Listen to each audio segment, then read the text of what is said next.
Kylian Mbappe's start at Real Madrid has been complicated. Years of build-up, 2 public rejections, and finally, Madrid has their man.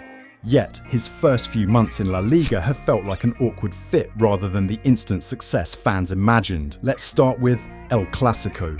Mbappe did score, which is huge, but it was offside, like he also did 8 times that game. For a player known for his incredible timing, that's surprising. This wasn't just an off day, it seemed more like a symptom of a bigger struggle to adapt. It was clear on the pitch.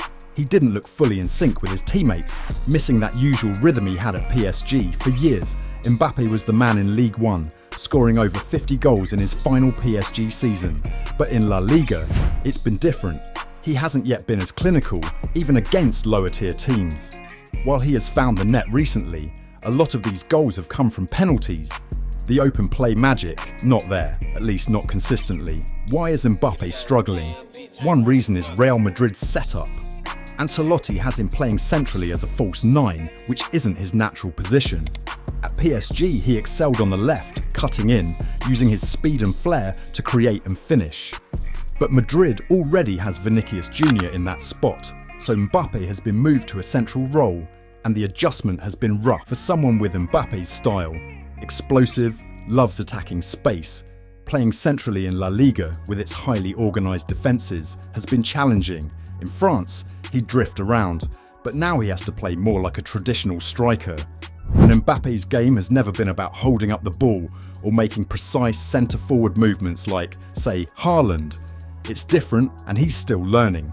We also have to consider Madrid's midfield, especially since it changed a lot this season. Madrid's 4-3-3 has forced Jude Bellingham, who was the main scoring threat in Madrid's previous diamond setup, into a deeper role.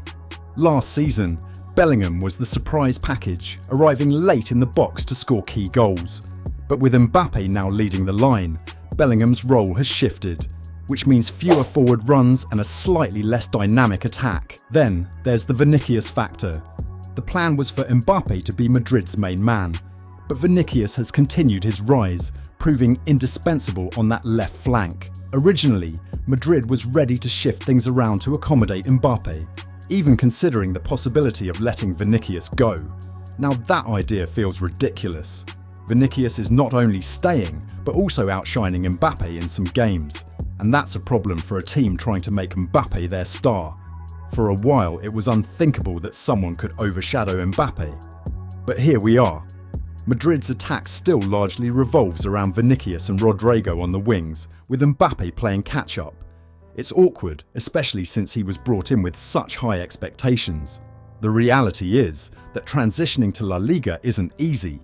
This league has some of the most organised, disciplined defences in Europe.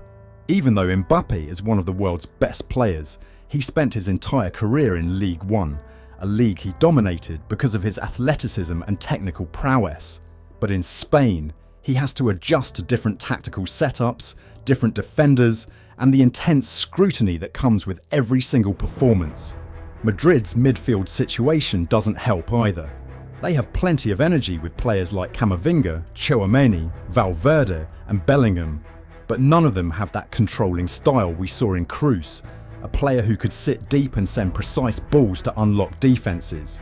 Madrid is missing that bit of finesse in the build-up, which is crucial for a player like Mbappe to thrive. And the numbers don't lie. Mbappe is shooting more than most players in La Liga, but his conversion rate is sitting around 21%. For comparison, players like Lewandowski are hitting closer to 40%. Mbappe is trying, but it's not clicking, and fans are noticing. He's getting into positions, but the finishes aren't there, and that's a rare thing for someone of his calibre. The question now is, can Mbappe turn this around? He's clearly a world-class player, but he needs to make adjustments to fit into Real Madrid's system.